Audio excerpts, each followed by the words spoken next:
क्या हाल है बच्चा लोग? आइए आज हम लोग फिर से एक बार अपनी बतकही पर कुछ चर्चा करते हैं। पढ़ाई लिखाई तो रोज होती है और होती ही रहेगी। इस चैनल का उद्देश्य ही है शिक्षा का प्रसार करना, क्योंकि उत्थान का उद्देश्य ही है अधिक से अधिक शिक्षा का दान, प्रचार और समाज का उत्थान। लेकिन उत्थान का एक टैग लाइन भी है, डेवलपिंग योर इंटेलिजेंस कैपिटल। तो फिर इंटेलिजेंस कैपिटल का डेवलपमेंट, उसका विकास केवल किताबी ज्ञान से नहीं हो सकता। तो बीच बीच में मैंने निर्णय लिया है कि आपसे हम मुखातिब होते रहेंगे कुछ विचारों को लेकर, कुछ जज्बातों को लेकर, कुछ अनुभवों को लेकर, जो मेरे वश में है, जो मेरे लिए संभव है आपको देना हो। शायद आपको अच्छा भी लगे। आजकल जो आसपास का माहौल है, चीजें हैं, पता नहीं किसकी नजर लगी है, रोज कोई ना कोई घटनाएं, कभी इस तरह की तो कभी उस तरह की, कभी बेटियों का अपमान तो कभी किसी चीज का उल्लंघन, कभी सुइसाइड, तमाम चीजें। आखिर क्यों? सवाल ये उठता है कि हम जिस दुनिया में जी रहे हैं, हम जिन सुविधाओं के साथ जी रहे हैं, क्या हमारे जो एंसेस्टर्स थे, हमारे जो फोरफादर्स थे, हमारे जो पूर्वज थे, या हमारे जो बुजुर्ग हैं अभी घर में, क्या लगता है आपको उनके पास इससे बेहतर सुविधाएं थी? क्या उनकी जिंदगी, उनकी दुनिया इससे अधिक सरल और सक्षम थी? मुझे लगता है कि उनके संघर्षों के आगे हमारा संघर्ष कुछ नहीं है। आजकल हम डिजिटल वर्ल्ड में जी रहे हैं। ये वर्चुअल दुनिया है जहां सब कुछ फिंगर टिप पे उपलब्ध है। हमारी कल्पनाओं की हर चीज हमारे सामने दिखाई देती है, फिर भी हम परेशान हैं। शायद इसलिए कि हमारी दिनचर्या, हमारी जीवन शैली या हमारा परसेप्शन, हमारी सोच अप टू डेट नहीं है, या हमारे वश में नहीं है, या हमारा उस पर कंट्रोल नहीं है। शायद हम कहीं ना कहीं भटक जा रहे हैं। ये सच है कि दुनिया में अंधेरा और उजाला साथ रहेंगे। राम राज्य एक यूटोपिया है, वह पूर्णता इस धरती पे कभी नहीं आ सकता। भाई, बाइबल भी मिलेनियम की कल्पना करती है। मिलेनियम अर्थात वह दौर 1000 वर्षों का जब इस दुनिया पर ईसा मसीह राज करेंगे और कहीं कोई दुख नहीं होगा, कष्ट नहीं होगा, कोई विपदा नहीं होगी, सबके चेहरे पे मुस्कान होगी। आप डिक्शनरी में जाएंगे तो मिलेनियम का एक मतलब ये भी मिलेगा। अपने यहाँ राम राज्य की कल्पना की गई। लेकिन सच क्या है कि यह यक्ष प्रश्न आज भी मौजूद है कि वो राम राज्य कब, वो मिलेनियम कब? चोरी, हत्या, बलात्कार, संघर्ष, जातीय संघर्ष, नस्लीय संघर्ष मौजूद हैं। क्यों? इसका जवाब न किसी पुस्तक में है, न किसी कानून में, न किसी संविधान में, न किसी सरकार के पास, किसी के पास नहीं है। इसका आंसर सिर्फ हमारे और आपके पास है। आप जब इस तरह की खबरें सुनते हैं, जैसे मणिपुर की घटना आपने सुनी, आप शुरू हो गए। सोशल मीडिया, मोमबत्तियाँ, चीज़ें हम करते हैं, चाहे कोई भी घटना हुई हो। जितनी भी घटनाएं घटती हैं, बंगाल से लेके मध्य प्रदेश तक, कश्मीर से लेके कन्याकुमारी तक, हम उस पर आजकल का जो न्यूज़ चैनल्स की दुनिया है हमें दिखाते हैं, हमारे दिमाग पे हॉन्ट करते हैं। हम वीडियोस बनाते हैं, मीम्स बनाते हैं, पोस्ट शेयर करते हैं, आंसू बहाते हैं, लेख लिखते हैं, और महीने 1.5 महीने में चीज़ें खत्म हो जाती हैं। कारण उसके पीछे के मूल रीज़न को, कारण को हम नहीं ढूंढते। सवाल ये है कि चाहे किसी बेटी का अपमान हुआ हो, किसी घर में चोरी हुई हो, किसी की हत्या हुई हो, कहीं कानून का उल्लंघन हुआ हो, संविधान का अपमान हुआ हो, ये करने वाले हैं कौन? हम और आप, किसी का पुत्र, किसी का भाई, किसी का पिता, किसी की बेटी, किसी की मां, हम ही आप। राष्ट्र लोगों से बनता है। किसी देश का संविधान, किसी देश का कानून लोगों के लिए बनता है, और अगर लोग उसका उल्लंघन करना शुरू करते हैं, जब अपनी वैचारिकता को खो करके अपने कद से नीचे जाते हैं, अपना पतन करवाते हैं, तो फिर देश का कोई संविधान, कोई कानून, कोई भी पुलिसिंग एटीट्यूड या कोई भी सरकारी महकमा उसको नहीं रोक सकता। शुरुआत हमसे आपसे करनी होगी। मुद्दा यही है कि हम सिर्फ अपनी राय प्रकट कर देते हैं। अंगूठे से सोशल मीडिया आ गई है, बस एक पोस्ट टैग कर दो, रिप लिख दो, आह लिख दो, ओह लिख दो, इतिश्री हमारा आपका कर्तव्य पूरा। हम अपने घर में बैठ के टीवी देख रहे हैं और कमेंट कर रहे हैं, मोबाइल लेके बैठे हैं, कानों में ईयरफोन्स लगे हैं और कमेंट कर रहे हैं, दैट्स इट। बहुत हुआ तो किसी विचारधारा के वशीभूत सड़क पर जाके झंडे और मोमबत्ती भी दिखा देंगे। Try to look inside you, अपने अंदर झांकना शुरू करिए। सड़क पर जो भी घटनाएं होती हैं इस देश, इस दुनिया के किसी भी कोने में, उसको करने वाला हम में से कोई एक है, और वो मनुष्य है, मानव है। महत्वपूर्ण ये है। कब तक मोमबत्तियां जलाओ, पोस्ट डालो, नारे लगाओ, बॉयकॉट करो, धरने पे बैठ जाओ, और क्या हुआ आज तक? किसी घटना में क्या हुआ? उन निर्भया का मामला शायद इतना बड़ा हो गया कि कोर्ट तक पहुंचा और लोग कन्विक्ट हो गए, लेकिन ऐसे उदाहरण देश ही नहीं पूरी दुनिया में शायद 2, 4, 10 होंगे दोस्त। उसका कारण है कि हम अपनी आदतों, अपनी क्षमताओं, अपने स्वभाव से बहुत दूर हो गए हैं। हम अपने कर्तव्य भूल गए हैं, हम अपनी मनुष्यता भूल गए हैं। मानव जीवन के तमाम उद्देश्यों में से चंद उद्देश्य हमारे सामने हैं कि हम अपने सपने पूरे कर लें, सफल हो जाएं, कार हो जाए, बंगलो हो जाए, हमारे बच्चे सफल हो जाएं, लाखों रुपए आ जाएं, दुनिया की सारी विरासताएं हमको मिल जाएं, मैं कलेक्टर बन जाऊं, मैं प्रधानमंत्री बन जाऊं, मैं सांसद बन जाऊं। बस हमें दूसरों की चिंता नहीं करनी है। मनुष्य के रूप में हमारे जो नैतिक कर्तव्य हैं, जो मानवीय संवेदनाएं हैं, जो सामाजिक परंपराएं हैं, जो सांस्कृतिक धरोहर है, उन पे हम चर्चा नहीं करेंगे। वो तो सब बकवास है, उसकी क्या जरूरत है? बस हमें मिल गया। एक दृष्टांत कहीं पढ़ा था मैंने। आप देखिए, एक छोटी सी कथा कैसे जुड़ती है हमारी मनुष्यता से, हमारी मानवता से, हमारी संवेदना से। आप जरा सोचिए, बड़ी विडंबना है। जो भी घटनाएं घटी, अभी चर्चा में है मणिपुर की घटना की, वहां पे चर्चा क्या हो रही है? वीडियो वायरल हुआ, इंटरनेट बंद था, 2.5 महीने बाद हुआ। ठीक है, वो सारे प्रश्न किए जाने चाहिए, लेकिन एक प्रश्न और होना चाहिए दोस्त, कि जब उन बेटियों का अपमान हो रहा था तो कौन था जो वीडियो बना रहा था? ऐसी जघन्य घिनौनी हरकत का वीडियो बनाने वाला नपुंसक था क्या? उसके हाथ नहीं थे क्या? उसे शर्म नहीं आई क्या? वो जिस कैमरे से वीडियो बना रहा था, उन्हीं हाथों से उनका गला क्यों नहीं दबा दिया? प्रश्न ये भी है।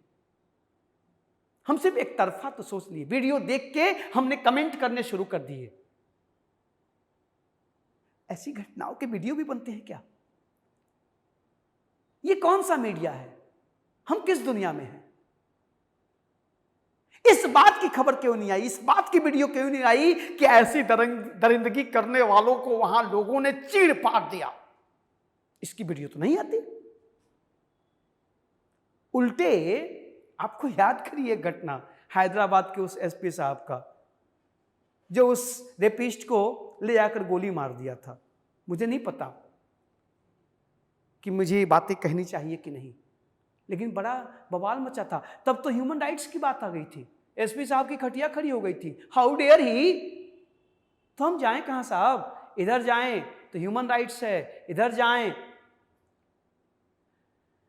तो भैया संविधान का अपमान है, तो कानून का अपमान है, तो समाज में चारों तरफ दरिंदगी फैली हुई है, समाज रहने लायक नहीं है। तो फिर रास्ता कहां से निकलेगा?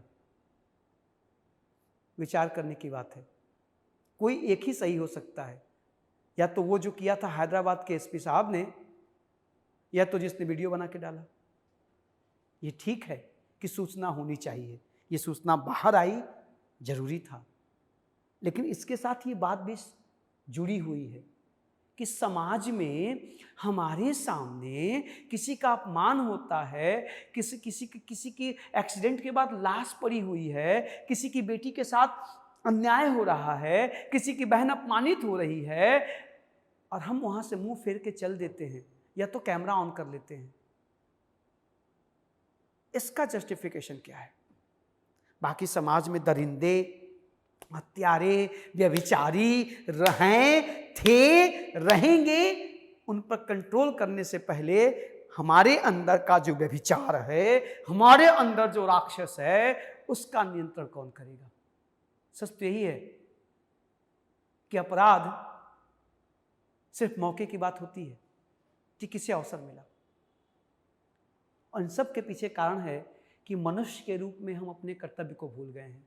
मैं उस कहानी पे आता हूं जिसकी चर्चा में शुरू किया था कि एक साधु बाबा नदी में नहा रहे थे, संत बुजुर्ग, और एक बिच्छू कहीं से पेड़ से, कहीं से डाल से गिर के उस पानी में, और वो तड़प रहा था, बेचैन था, डूब रहा था, तड़प रहा था। क्योंकि पानी में आपको पता है कि हर जीव को पानी में सर्वाइवल नहीं आता।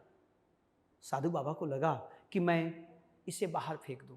जैसे उन्होंने उठाया हाथ में, उसने अपने डंक मारे भन से, बिच्छू बाहर गिर गया। फिर तड़पने लगा, फिर बाबा उठाए, फिर उसने डंक मारा, फिर गिर गया, हाथों से खून निकलने लगा, हथेलियों से।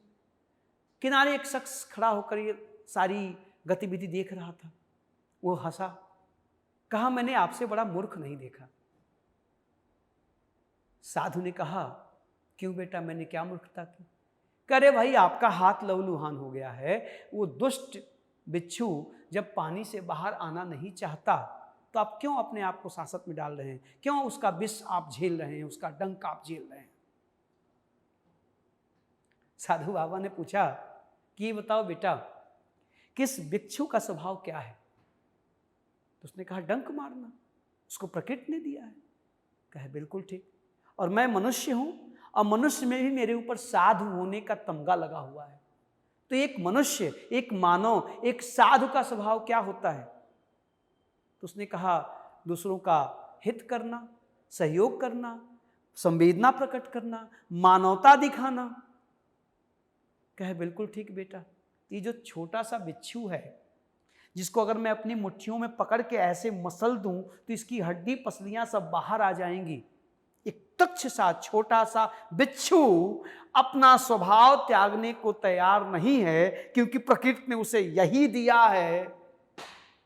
तो मैं तो दुनिया का ईश्वर द्वारा बनाया गया सबसे शक्तिशाली, सबसे बुद्धिमान, सबसे खूबसूरत रचना हूं।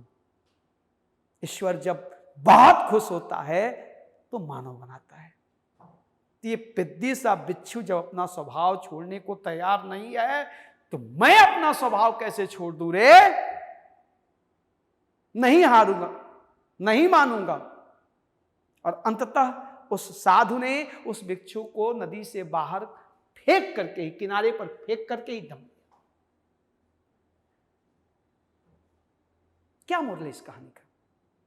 सीधी सी बात कि मानव के रूप में हम पढ़ते हैं, लिखते हैं, सपने पूरे करते हैं, सफल होते हैं, देश का प्रधानमंत्री बनते हैं, कलेक्टर बनते हैं, पता नहीं क्या क्या बनते हैं और जश्न मनाते हैं। बिल्कुल बनिए, लेकिन कलेक्टर भी एक मानव होता है, प्रधानमंत्री भी मानव है, राष्ट्रपति भी मानव है, देश का सेनाध्यक्ष भी मानव है, और रिक्शा चलाने वाला भी मानव ही है। आपके घर का शौचालय साफ करने वाला भी मानव ही है। और मानव के रूप में, मनुष्य के रूप में हम सब के कर्तव्य कॉमन हैं। चाहे वो नैतिकता के नियम हो, चाहे वो संविधान के दिए गए अधिकार हो, चाहे सामाजिकता की बात हो, संस्कृति की बात हो, परंपराओं की बात हो, यहां कुछ भी बटा नहीं है। यहां सबके लिए एक ही लक्ष्य है, मानवता का कल्याण, समाज का कल्याण, राष्ट्र का कल्याण, और अपने यहां तो कहा जाता है कि विश्व का कल्याण हो। नारे लगते हैं पूजा के समय कि धर्म की जय हो, अधर्म का नाश हो, प्राणियों में सद्भावना हो, विश्व का कल्याण। इस राष्ट्र में, जिस राष्ट्र में ऐसी ऐसी कथाएं मिलती हैं कि एक राजा एक जंगली जीव की रक्षा के लिए अपना अंग दान दे देता है, जहां एक बकरे को बचाने के लिए भगवान बुद्ध अपनी गर्दन बलिवेदी पे रख देते हैं। हम उस राष्ट्र के निवासी होकर अपने देश में मनुष्य अपनी ही बेटियों, अपनी ही मासूमों, अपनी ही, क्या कहूं, इसमें बस कानून देखोगे आप, प्रशासन देखोगे, बिल्कुल जिम्मेदारी है, सरकार की जवाबदेही है, कानून की जवाबदेही है, पुलिस की जवाबदेही है, लेकिन फिर वही बात, करने वाले कौन हैं, वो कौन है, उनकी कोई जिम्मेदारी नहीं है। ध्यान रखिएगा कि कोई भी समाज, कोई भी राष्ट्र, कोई भी राज्य दो तरह के कानूनों से चलता है। एक law forced by the state, by the government, by our constitution, IPC, etcetera etcetera, and secondly the law of conscious. और अगर आपका कॉन्शियस मर चुका है, आप संवेदनहीन हो चुके हैं, आप मनुष्य के रूप में जानवर हो चुके हैं, तो फिर देश का कोई संविधान, कोई कानून, कोई सरकार कुछ नहीं कर सकती। साहब आप चाहे जो कर लीजिए। तो मानव के रूप में अपने चरित्र, अपने स्वभाव, अपने कर्तव्य को निभाना शुरू करिए। जहां गलत हो, उस गलत को गलत कहने की हिम्मत रखना शुरू करिए, उसका विरोध करने की कोशिश कीजिए। शायद समाज की समस्याओं का समाधान हो जाए। सरकार अपना जो करना है, जो करती रही है आज तक, वो करती रहेंगी। उनका कर्तव्य याद दिलाना, उनके खिलाफ झंडे खड़े करना बिल्कुल जरूरी है, करते रहिए, लेकिन पहले मनुष्य बन जाइए। मेरे इंग्लिश टीचर कहा करते थे कि मनुष्य हो, कहीं कुछ गलत हो रहा है, कहीं कुछ असामान्य हो रहा है, आपका दिल कहता है कि ये गलत है, और आप वहां से देख के मुंह मोड़ के चल देते हो, तो फिर आप मनुष्य नहीं हो, आप जिंदा ही मर चुके हो। मैंने कहा सर, लेकिन करने जाएं, पता चला कि बंदूक लिया है, गोली मार दिया, वहीं लटक गए तो?